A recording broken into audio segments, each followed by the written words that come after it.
इटा मुई पकड़ी बनामी बंधा प्याज काटी छे देख आ इटा पकड़ी बनी झारी छे बैगन चना पकड़ी हे जाइछे इटा खसी मांस कसी देली न एटा चिकन फिर कसी देली न देख चलो स्टार्ट करमा आजिर ब्लॉग।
पकड़ी बने देमी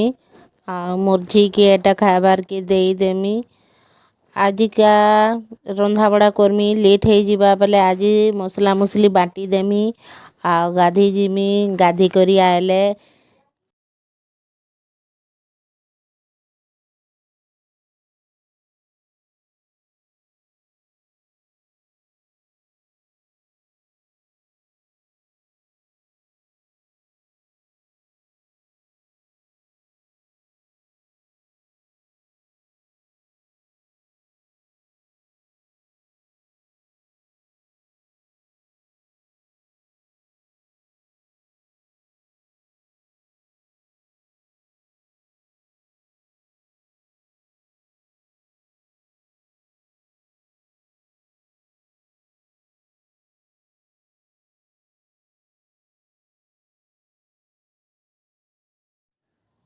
प्याज पके देली न तेल गरम हो गला बेले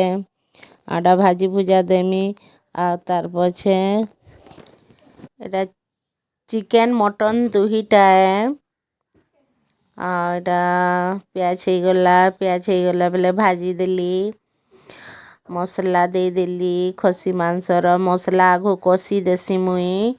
कसी कुसा करी मांस देसी एटा मसला फिर हो गला खसी मांसर ती फिर दे देली आ से आड़े चिकन भजा होउछे भाजी सायले तार पछे सेती फिर मसला दे देमी से तार ऊपरे देसी आ इटा आगोरु मुई मसला कसी करी तार पछे पानी देसी हेंता तो रांसी आ तमे मने केंता रांस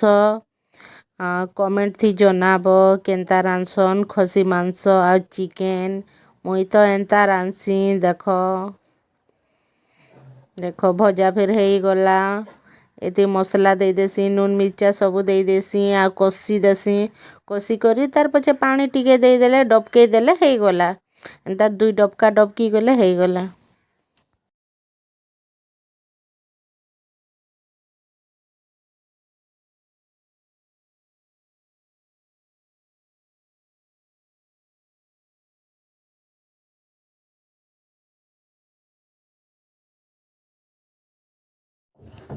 खसी मांसर भजा फिर हो गला न तार पछे प्रेशर कुकर थी बसई करी इटा सिझे देमी प्रेशर कुकर थी देले जे इटा सिझबा ना हले सिझेनी आउ केंता लागबा जे कहमी